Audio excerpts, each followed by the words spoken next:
He was chatting with a couple of movie critics. A few feet from Mackey, Fred Willard and Steve Carell had struck up a conversation with Brooke Shields. It was the kind of party where you couldn't walk to the bar without tripping over at least one Hollywood star. Mackey had grown up in Philadelphia, the city where the late Jessica Savage and I had co-anchored news on KYW-TV in the 1970s, a decade described in Ferrells' movies as a time when anchormen were beyond legendary. "We were gods," narrator Bill Curtis intones at the start of the movie. The Anchorman movies were spot on about the exalted place TV newscasters occupied in those days before cable and 24-hour news. In most major markets, there were only 3 television stations competing for the news audience, those affiliated with ABC, CBS, and NBC. With such limited competition, Bill Curtis was as big a star in Chicago as Michael Jordan, and Jerry Dunphy was more recognizable on Los Angeles streets than Tommy Lasorda. Salaries for top anchors in big cities rivaled those of many professional athletes, and we were accustomed to limousines, first-class airline tickets, invitations to the best parties, and the best tables in restaurants.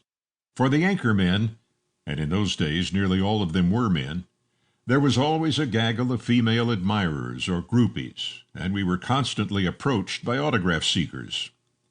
It was a heady time to sit at a big city anchor desk, and occasionally some egos did spin out of control. But most major market anchors were actual journalists who could think, write, and report. Only a handful at all reflected the arrogant buffoon portrayed by Ferrell in the movies. How I had become a centerpiece for the Anchorman movies was detailed in the Rolling Stone article. Ferrell told the magazine he got the original idea while watching a Lifetime documentary about Jessica Savage, in which I had been interviewed. At one point, they were talking to this anchor, Mort Crim, who was basically saying, "I was an asshole to her." What made me laugh was watching him. He still spoke like this. Ferrell's voice grew gaseous and stentorian. He said he based Ron's inflections on his memory of mine. He still used his on-camera voice. The Rolling Stone article included a photograph of me over the caption, "Real-life anchorman Mort Crim, Ferrell's inspiration for Ron Burgundy."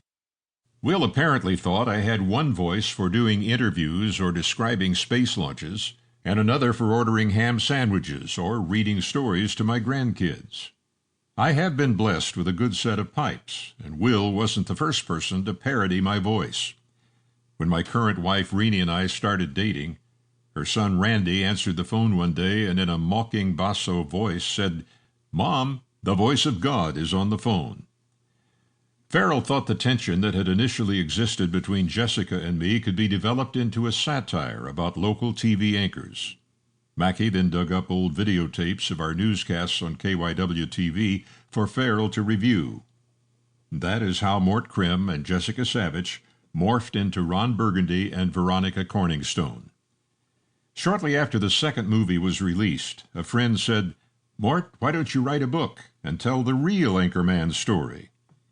All I can say is, be careful about making such a suggestion to your friends. They might just take you up on it. Oh, I do want to assure you that all the stories in this book are true, to the best of my recollection, diaries, notes, and day planners. However, I have substituted a few names out of respect for some characters and their families, both living and dead. Chapter 1. The Calling. My mother loved children. She would have given anything if I had been one. Groucho Marx. It's opening night, and hot as hell, a place I'm determined to help these sinners avoid. They stand in front of me, hymnals open, voices loud and wholehearted. "I am thine, O Lord, I have heard thy voice, and I know that thou art mine." The music and its strong declaration of faith are setting the mood for the powerful and convincing sermon I'm about to deliver. Don Quixote never attacked a windmill with more fury than I am feeling toward the devil tonight.